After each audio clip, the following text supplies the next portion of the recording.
This is the Akron Police Department. This is your last chance. Come out now with your hands up. On October 16, 2023, a 911 caller from Southwest Akron said Mozingo was in their family's outdoor garage without their knowledge. According to the caller, her husband went inside their garage to get a dolly out and saw their friend accompanied with a female, and her husband said from what he could see of her, because it was dark in the garage, her face is pretty beat up. The Akron police responded to the scene and said 23-year-old Chloe Jones was the injured woman that was in the garage with Mozingo. Jones told officers that Mozingo had held her in the garage against her will for 4 days, beating her while she was trapped in an overhead space. She suffered very significant facial injuries, possibly orbital fractures and things of that nature in the face and around the eyes. It was a heinous, tragic, unfortunate thing for someone to go through. 1 month later, Mozingo was arraigned on charges of kidnapping, felonious assault, abduction, and unlawful restraint. He has been held without bond since his arrest due to a parole violation.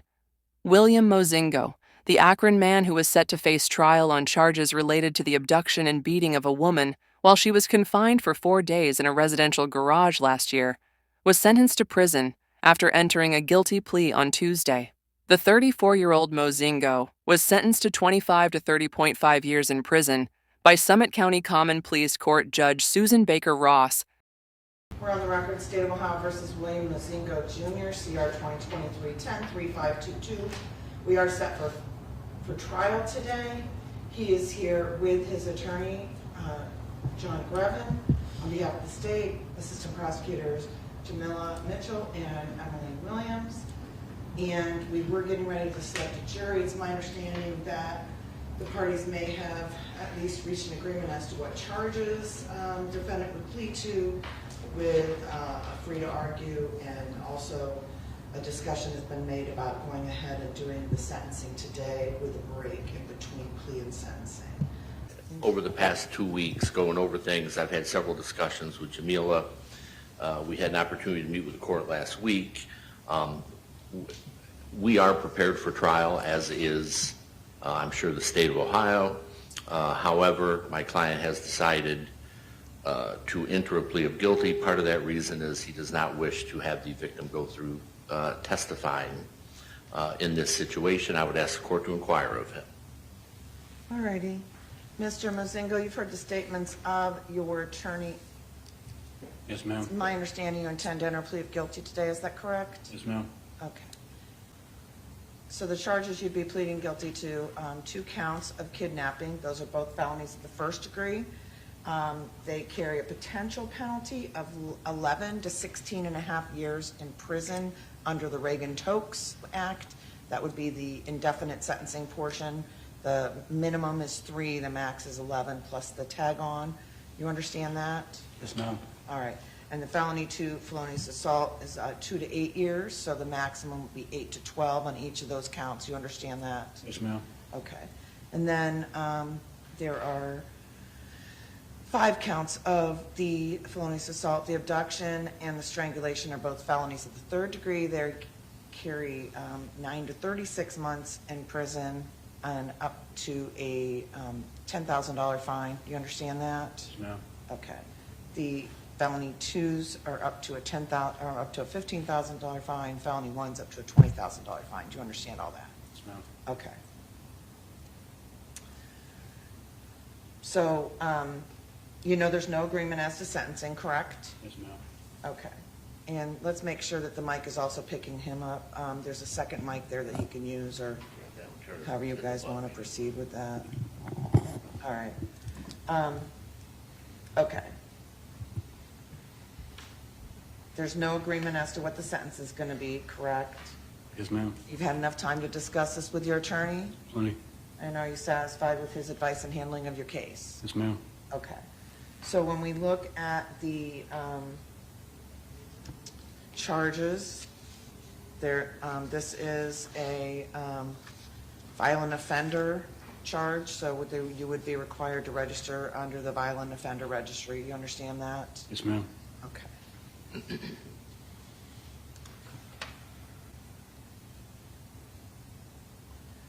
So there's multiple offenses that would fall under the Reagan-Tokes. So what the court does is the court picks the highest level offense with the most amount of time, and that's where the tail comes from. So whichever of the offenses that I choose the longest time, that is where we add on the tail to the chart, to the sentence. Understood? Yes, ma'am. Okay. As far as the sentences, I could impose the sentences concurrent or consecutive with each other. So, I mean, realistically, if you look at the number of offenses here, I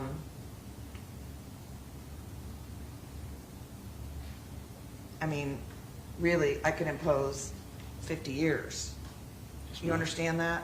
Yes, ma'am. When you look at all the felonious assaults, if I maxed them all out and I ran them all consecutive. So I just want to make sure it's clear on the record you understand that my minimum sentence could be that high. Yes, ma'am. And I guess the state is requesting 25. Okay. Do you have any questions about any of the penalties that you're facing? None. Okay. Has anyone threatened you or forced you to enter into this plea? No, ma'am. Okay. Has anyone promised you anything to enter into this plea other than what you've already heard on the record today? No, ma'am. And currently, are you under the influence of any alcohol or drugs? None. Is there any reason, any medications or any mental or physical disability that could cause you to not fully understand what you're doing today? No, ma'am. Okay. And you understand you do have the right to a trial. We're set today for a trial. Yes, ma'am. Okay. So I'm going to review those rights that you have on the record, as I'm required to do. And then once you have indicated to me that you understand them, then I will ask you if you're going to waive your trial. So you have the right to have a jury of 12 persons unanimously agree upon your guilt and find you guilty. Do you understand that? Yes, ma'am. You have the right to require the state to prove that guilt beyond a reasonable doubt for each and every element of each of the charges against you. Do you understand that? Yes, ma'am. At your trial, your attorney would be able to question any witnesses, confront and cross-examine those witnesses who testify against you at trial. Do you understand that? Yes, ma'am. And further, your attorney would be able to call your own witnesses, and I could order them to be brought in if they did not appear on their own. Do you understand that? Yes, ma'am. So that would be the subpoena power that you have as a defendant. Finally, you would have the right to testify.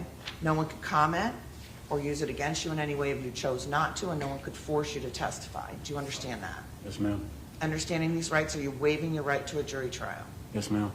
Okay. Additionally, because you are pleading guilty to the agreed charges, you're waiving your right to appeal the finding of guilty on those charges. Do you understand that? Yes, ma'am. Okay. Now, in terms of the sentence, there's no agreement as to the sentence. So at sentencing, I will review with you your appeal rights. And you would not be waiving your right to appeal. There's also no mandatory prison on any of these charges. So it would be up to the court, based on all the sentencing factors, what level of sentence I would give you. You understand that? Yes, ma'am. Okay.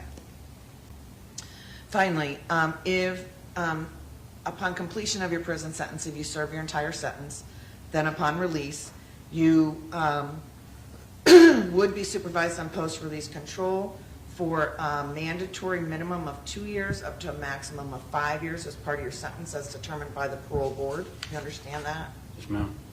If you violate the terms and conditions of supervision under post-release control, the parole board can return you to prison for up to 9 months for any one violation, up to 50% of your stated minimum sentence for all violations. You understand that? Yes, ma'am. And if you're convicted of a new felony while in post-release control, the sentencing court in that new case can not only sentence you on their case, they can sentence you to a consecutive prison sentence, in this case of 1 year, or the time remaining on your post-release control, whichever is greater. Do you understand that? Yes, ma'am. Do you have any questions about post-release control? None. Do you have any questions about any of the rights that you're waiving or any of the consequences that you are facing in this case? None. Okay. So at this time, I am going to take your plea. On count 1, knowing what your rights are, what the effect of your guilty plea could be, how do you plead to kidnapping a felony of the first degree? Guilty. And count 2, kidnapping a felony of the first degree, how do you plead? Guilty. Count 3, felonious assault, a felony of the second degree, how do you plead? Guilty. Count 4, felonious assault, a felony of the second degree, how do you plead? Guilty. Count 5, abduction, a felony of the third degree, how do you plead? Guilty. Count 6, felonious assault, a felony of the second degree. How do you plead? Guilty. Count 7, felonious assault, a felony of the second degree. How do you plead? Guilty. Count 8, felonious assault, a felony of the second degree. How do you plead? Guilty. And count 10, strangulation, a felony of the third degree. How do you plead? Guilty. Okay, I will find you have been informed of your constitutional rights. You understand the nature of the charges, the effect of your guilty plea, and all of the potential penalties and consequences that could be imposed. I'm also going to find that you've made a knowing, voluntary, intelligent waiver of your rights, so I'm going to accept your guilty plea and make a finding of guilty on all of these charges. I will dismiss counts 9 and 11 per the agreement of the parties, and I believe the state has requested some time to prepare for sentencing. Yes, Your Honor. Your Honor, the victim, Chloe Jones, is present with her mother. We also have our victim advocate, Rachel Kane, present. It's my understanding that at this time, the victim would like a statement read by Rachel Kane for the court. At this time, we would wait until Rachel Kane does speak on the victim's behalf. Then the state would like to be heard. There's also several pieces of evidence that would have been presented at trial that we think is pertinent and should be shown for the court. Prosecutor Emily Williams will then play those few short snippets of videos of the defendant during this time of captivity for the court. All right. Good afternoon, Your Honor. This is on behalf of Chloe Jones, the victim in this case. My name is Chloe Jones. A year ago, I was homeless and I came to you because you promised me shelter and safety. But that isn't what happened. You held me captive for 4 days, beat me within an inch of my life, strangled me, poured gasoline on me, and told me that you would burn me alive. Continually threatened to kill me. You made sure that I knew my life was fully in your hands and that you had complete control over me. You strangled me over and over again and told me, don't pass out. If you pass out, I'll cut your throat. All that time, all I could think about was my son and that I would never see him again. In fact, you promised me that I would never see him again and that I would never make it out of this alive. You held me under the constant threat of death by holding a knife to my throat. What happened to me over the course of those 4 days has changed me forever, not only mentally, but physically. Because of you, I have a traumatic brain injury that I will forever suffer the effects of. Because of you, I battle anxiety and PTSD, night terrors. Even in my sleep, I get no rest. It is an effort just to go outside, constantly fearing that this will happen to me again. But know that I will continue to live my life. You no longer have power over me, and I am the one in control. After this day, you will go to prison, and I will go back to my son, my family, and those who love me. I will continue to grow and live and heal despite what you've done. Your Honor, he has done these horrendous things before, and he will do it again. I don't ever want him to have the opportunity to hurt another person. He needs to go to prison for as long as possible. 25 years is not enough. He will still be a strong man in 25 years and still capable of hurting another. No time will ever be enough, but Your Honor, I have faith that you will hear my story and the state's argument and make the right decision. Thank you. Thank you. Hi, my name is Jessie Barham. I'm Chloe Jones's mom. All right, could you spell your last name? Barham. All right, and then I know when doing something like this, anxiety and all that can get in there, so just try to keep it a little slower and tell Yes, me what ma'am. it is you want to share. Thank you. Yes, ma'am. Thank you so much again. I did not prepare a statement because of the fact that I did not expect things to go this way today. The fact of the matter is that this man should not have even been out. He should not have even been free, because this is not the first time that you have abducted a woman, held her captive, and tortured her for days on end. This is not the second time that you've abducted a woman, held her captive, and tortured her. This is not the third time that you have abducted a woman, held her captive, and tortured her. This is actually the fourth time that you will be convicted of abducting a woman, holding her captive, and torturing her. You should never have been out on the streets in the first place in order to harm my daughter. And I pray to God, under these circumstances, that, Your Honor, you hear my daughter's story and know his story. Because it's not it's not if he will offend again, it's when he will offend again. And when in 25 years, he will be still a strong man, and probably stronger because they lift weights on those in those freaking jail houses. And he will be a danger to society. He waited 2 months after his second conviction and serving 18 months in prison. He waited 2 months before he offended again. 2 months before he kidnapped another woman and tortured her. My daughter should never have been your victim. You poured gasoline on my child and threatened to burn her alive. You beat her over the head with a baseball bat. You beat her from head to toe for days. You punched her in her face so many times over the course of 4 days that she has paralysis on her left side of her face. She couldn't even open her eyes. She had blood dripping out of her ears. She had a brain bleed and was in ICU for 3 days. You did this to my daughter. You did this to my child. And you're not a man. That's not what a man does. A man protects women. You are evil. You're a villain. And you should never be allowed to see the light of day ever again, because you are a predator. You have an MO, and you've proven it time and time and time and time again. This will be your 4th conviction for the exact same offense. Oh, I'll say it again. 4th time. 4th time. Your Honor, my daughter is never going to be the same. She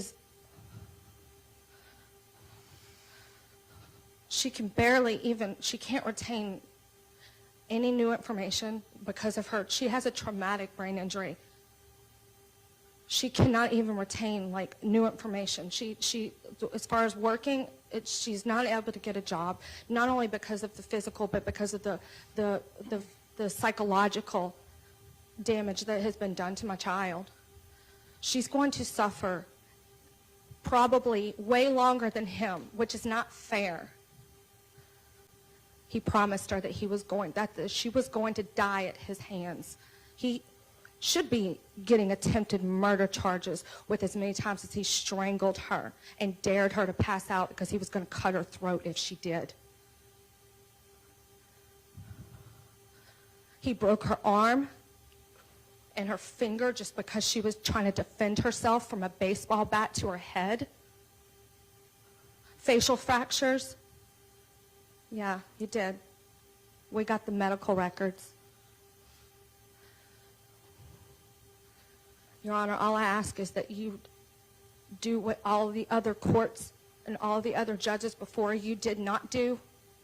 Protect every single woman that he could get his hands on eventually.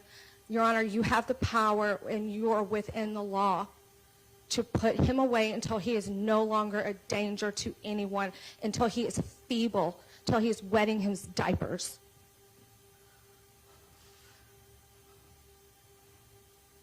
You don't scare me, William. Ma'am, just stay focused on talking to me, okay? Yes, ma'am. I apologize.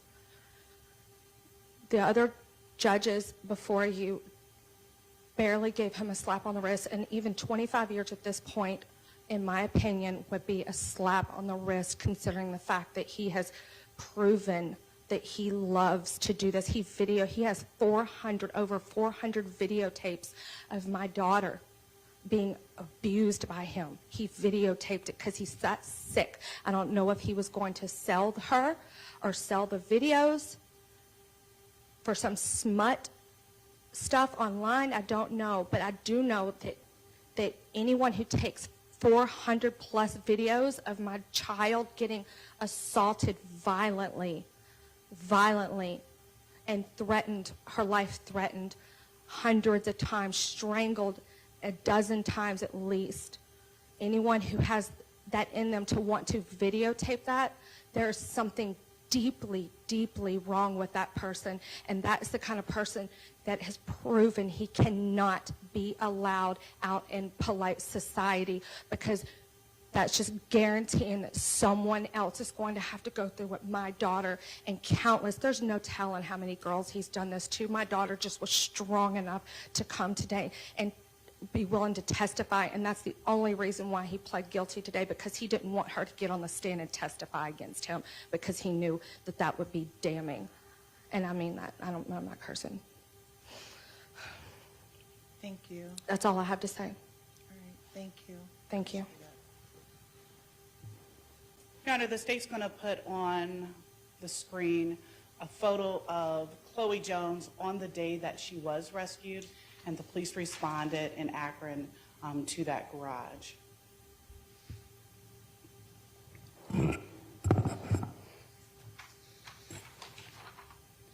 Your Honor, on October 12th of 2023, Chloe Rain Jones thought she was meeting up with the defendant for something brief, maybe a night. Your Honor, that changed very abruptly.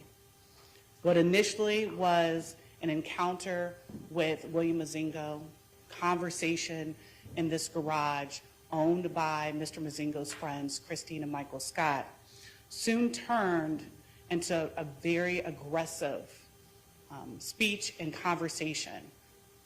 Chloe Jones was subjected to paranoia by the defendant and continual threats. Most importantly, her liberty was restricted by Mr. Mozingo very early on during her times in that garage. Your Honor, he started off agitated, and the state can say that with confidence because we do have those videos that were found and extracted from the defendant's phone. He took selfies and videos of himself as he berated Chloe Jones, as he threatened her, and eventually he restricted her from moving. After demanding that she not move and controlling her every step, the defendant assaulted Chloe Jones over the course of 4 days. What you're looking at, Your Honor, on the screen is Chloe as she had just emerged. Your Honor, we have temporary disfigurement as part of the Ohio Revised Code for serious physical injury. And Your Honor, the state submits to you, this is a prime example of someone who has suffered temporary disfigurement. She has one eye that is completely shut. The EMTs that dealt with her that day on the scene notated that she had pus in that eye. The other eye is almost nearly shut. As you can see, so much blood had accumulated in both of those eyes. There are videos on the defendant's phone that were extracted where he talks about her eye and then threatens to beat her in the other eye. Your Honor, as you can see, that's 2 separate beatings right there. Now, Chloe was seen at the hospital. She was admitted. She had a fractured nasal bone. She had a fractured bone in her hand. She had traumatic cephalohematoma. She had a traumatic brain injury, subdural hematoma, multiple contusions across her legs, her arms, her chest. She was swollen from the top of her head all the way down. If you look closely, Chloe appears to have a golden glow to her face. Your Honor, those are bruises to the entirety of both sides of her face and her cheeks. She suffered facial paralysis. She had bruising to both sides of her face near her ear, and her ear had blood in them. Your Honor, she was beat within an inch of her life. As Chloe's mom has stated, the defendant has been previously convicted of abduction in Adams County and Stark County. He was also most recently charged with kidnapping in Stark County in 2020, and he pled to aggravated assault, a felony of the 4th degree. Your Honor, in count 3 is felonious assault based on serious physical harm. The state would argue that that is due to the broken nasal bone of Chloe Jones. Count 4 is felonious assault. That is also based on a deadly weapon being used. Chloe did articulate to Detective Hanlon of APD that she was hit with a bat. On count 5, Your Honor, count 6, felonious assault that's based on serious physical harm. We would argue that that is going to be based on her traumatic brain injury, the TBI. Your Honor, in count 7, the felonious assault, we believe that is serious physical harm to both of her eyes. Arguably, she has 2 different incidents based on the videos, some of which you could hear a little bit that we played, that she was punched in her eyes separately. In one of those videos, I believe the defendant said, do you want me to shut your other eye? Your Honor, we believe that there is serious physical harm based on the part of the statute for the Ohio Revised Code for temporary disfigurement. That's why we showed the photo of Chloe when she was rescued. I think anytime you have that much disfigurement in your face and eye bone, not to mention all the collection of blood to the point where it's pus-filled and you cannot even see out of it, and you have such a long recovery, that in and of itself is serious physical injury. Your Honor, she also had then a fractured bone in her hand, and as we had stated earlier, Chloe was assaulted multiple times per day. She was also assaulted every day she was in captivity. Not to mention the bat that the defendant used on her was used all over her body. There are contusions that were noted by the same nurses, also by medical staff, and also photographed of bruising up and down both of her legs from the use of that bat. So she was not only hit on her legs, but she was also hit on her head as well. And this behavior continued over the course of 4 days. By listening to the videos, it sounded as though activity might have occurred and then stopped and occurred and then stopped. Is it the state's position that these are distinct also because of the non-continuous nature of the actions? Absolutely. And Your Honor, just to be clear, and I'm glad the court brought this up, we played those videos back to back. They all have different timestamps over the course of about an 8-hour time frame. However, as Emily Williams stated, that is just a snippet of what Chloe Jones went through. Okay, that's 8 hours out of 4 days. So the state does argue to the court that these injuries occurred over the course of 4 days. So there was a beating, and then there was multiple threats, and then there was another beating, and then there were multiple threats, then there was another beating. She was strangled multiple times at different times over the course of those 4 days. So these are different types of conduct over the course of 4 days, so different times as well.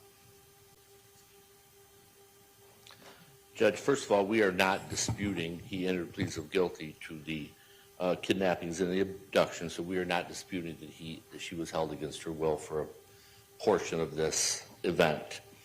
We are not disputing that she did suffer serious physical harm. What I will tell you a little bit differently, Judge, if you see the very first video that they showed where Mr. Mozingo was talking to her about payment, are you going to pay me for that cigarette? Are you going to pay me for that cigarette? The bottom line here, Judge, is Mr. Mozingo did not promise her that if she came with him, he would provide safety and security.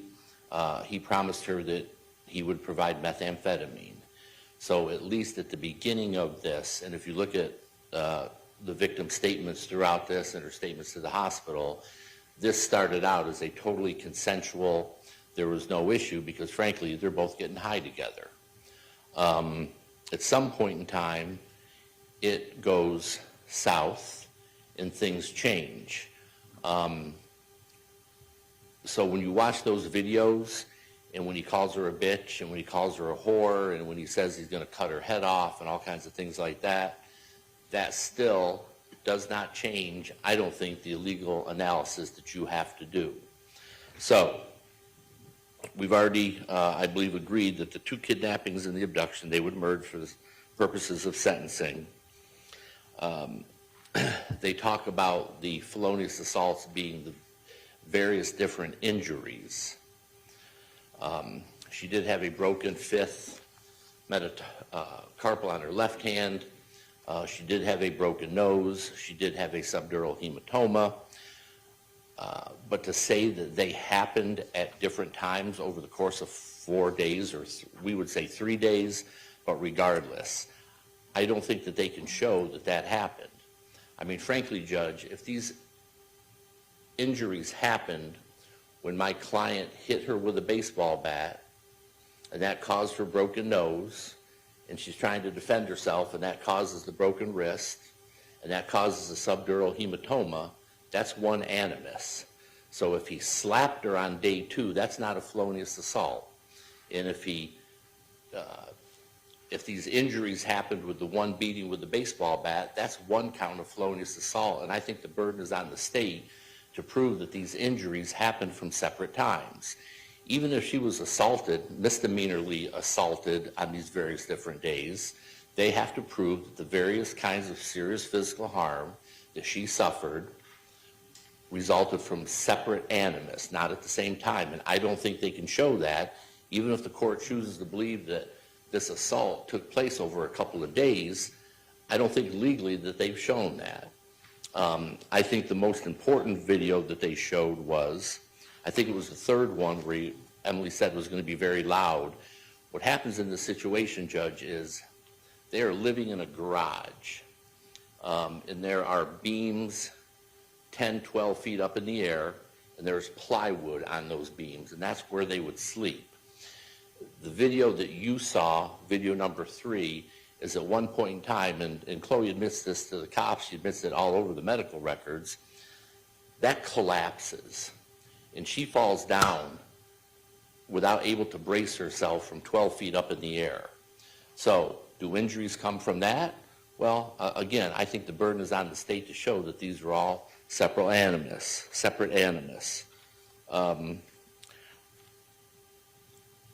I don't know if black eyes are a separate serious physical harm.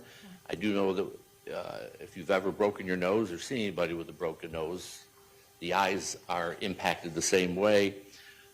Judge, he does have a record. We've discussed that. You know that. What I'm asking the court to consider is, on the kidnapping, because he has the priors, give him 11 to 16 and a half. On the felonious assault, Chloe's mom said he pled guilty because he didn't want to hear her testify. In a way, that's true, but he pled guilty because he didn't want her to go through what would probably be the worst day, which is definitely the worst day of her life, frankly, on national television. I think he deserves credit for not letting her do that. I would ask you to give him 5 years on the felonious assault, and I do believe that they merge, and then 2 years on the escape. If you run those consecutive, that is 18 to 23 and a half. I think it's appropriate in this case. All right, let's make sure the mic is to it and.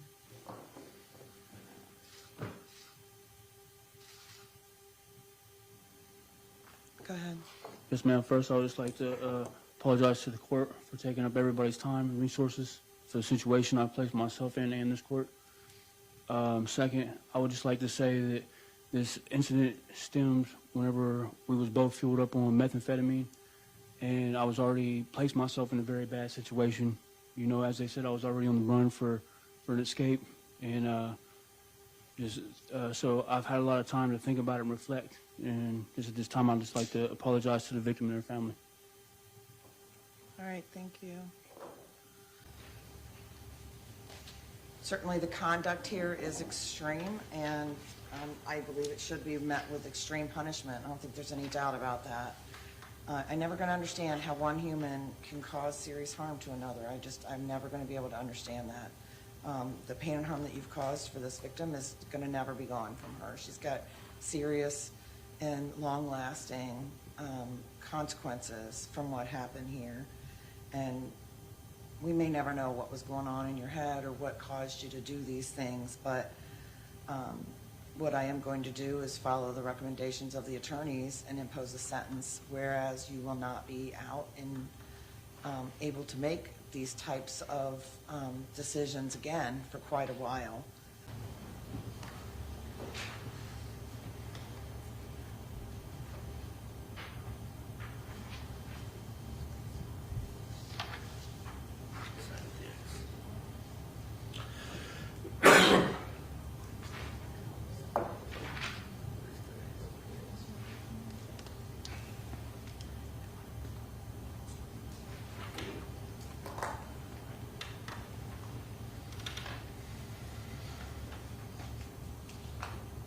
So when I am making a decision as to sentencing, I have to review the seriousness and the recidivism factors set forth in the revised code 2929.12.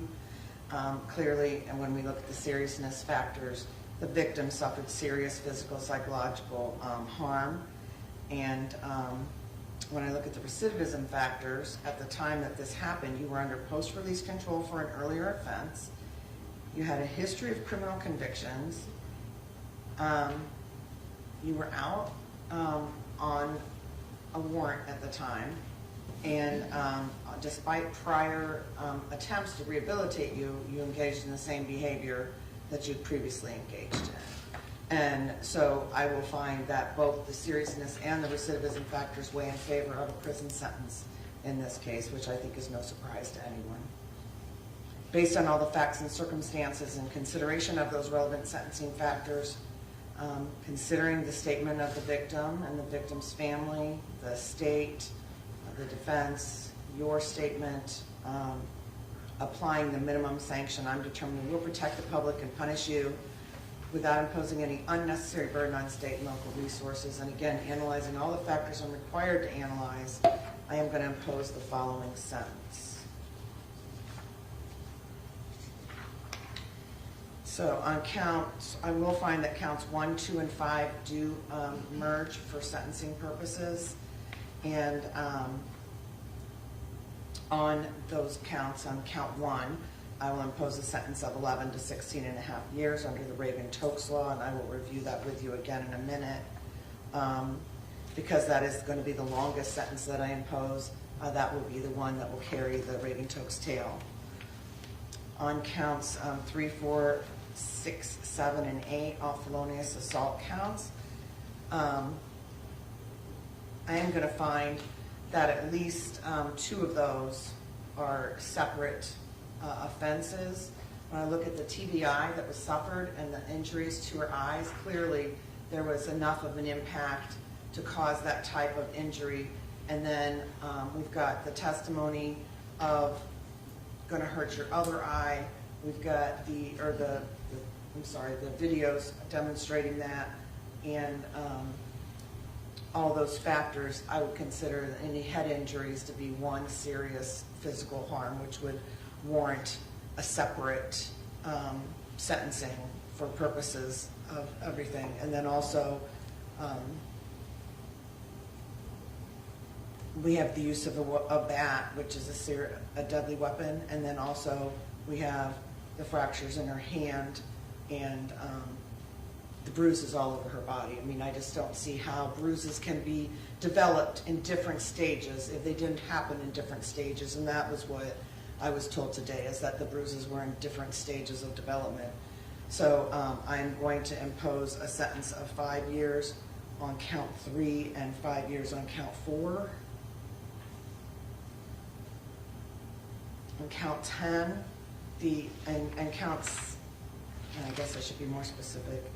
On count 6, 7, and 8, I'm going to impose 4 years. I'm going to state that those 3 counts can be sentenced separately, but those will run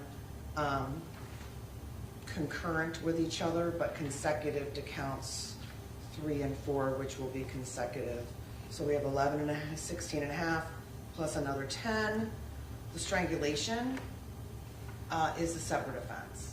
I don't know how anybody could possibly, the legislature went to the bother of creating a strangulation offense because of the fact that we have this activity occurring in our society right now where people think it's okay to strangle somebody. For that offense, I'm going to impose 2 years, and I'm going to impose 2 years for the escape. So that comes out to 25 to 31 and a half years. I am going to run counts 1, 2, and 5. Obviously, we said that merges. Consecutive with counts 3, consecutive with counts 4, concurrent with 6, 7, and 8, and consecutive with 10. And then the escape on the other case is consecutive by law. I will find consecutive sentences are required by statute because, first of all, for the 2-count cases, because the escape must run consecutive, but also in the kidnapping case, I believe consecutive sentences are necessary to protect the public and to punish you, and they're not disproportionate to the seriousness of your conduct and to the danger that you pose to the public. And both of these offenses were committed while you were out on post-release control, and your history of criminal conduct demonstrates consecutive terms are necessary to protect the public. I will note, as you know, you're not allowed to use drugs or alcohol while you're in prison. You may be tested for that. We calculated your jail time credit on our break. There's 394 days of jail time credit will be added to your journal entry. That starts today, or ends today. So anything after today, ODRC will calculate for you. So if you go back and you want to check it, we calculate as of the end of today. I told you upon completion of your prison sentence and upon release from prison, for the felony 1, you will be supervised on post-release control for a mandatory minimum 2 years, up to a maximum of 5 years as part of your sentence as determined by the parole board. There are, on the other charges, there are lesser lesser sentences for PRC, but because we have the highest level offense, that is the one that will be imposed by them. And I did tell you what would happen if you violated post-release control. Do I need to review again what would happen, or did you understand? No, ma'am. All right, I also need to, on the record, talk to you about the Reagan Tokes, the 11 to 16 and a half. As I indicated, we take the 11, we cut it in half, and we add it to the end, and that's how you get the tail. I reviewed with you earlier today that it is possible to earn good time credit of 5 to 15% against your sentence. Would you like me to review with you again how you do that, or are you satisfied with what you've been told today? I'd like you to review with me. Okay, so if ODRC recommends a reduction, it is presumed that you will be released at the presumed early release date. They would notify the court. If I don't agree, I would notify the state and the victim, and we would have a hearing. And at that hearing, I would have to find that the presumption was overcome in order to not agree to that. The factors I would look at to see if that presumption was overcome: did you violate rules that compromise prison security or safety of staff or inmates, cause harm to staff or inmates, or violate the law while you're in prison, and those infractions indicated that you had not been rehabilitated, or if your behavior while incarcerated demonstrated continued threat to society, or if you were still security level 3 or higher, or if you did not productively participate in a majority of rehabilitative programs that were recommended, or complete a reasonable number of programs that you started, or if you did not have a fixed residence address upon your release. Any of those reasons would cause me to pause, potentially find that the presumption for early release was overcome, and then you would serve your regular sentence, that was whatever the sentence was imposed. Alternatively, when we get to the 25 years, there's another 6.5 years there that ODRC could keep you if they chose, and they also have a standard they need to follow. Once you get to the 25, I no longer have any control over that. At that point in time, they would be looking at, did you violate rules that compromise prison security or safety of staff or inmates, or cause physical harm to staff or inmates, or violate the law while you're in prison? Did that indicate you had not been rehabilitated and demonstrate that you continued to pose a threat to society? That would be one prong for them. So it is a higher standard for them. If you were in extended restricted housing any time the year prior to your release, so that's, you got to kind of be in trouble to be in extended restrictive housing. If anytime that year prior, they could say they're not going to release you. And then again, if you were still security level 3 or higher, those are reasons that they could say they weren't going to release you. They would set a new date for you to be reviewed, and then at that time they would go through that whole thing again. They could not hold you longer than the 30 and 1/2 years. Okay?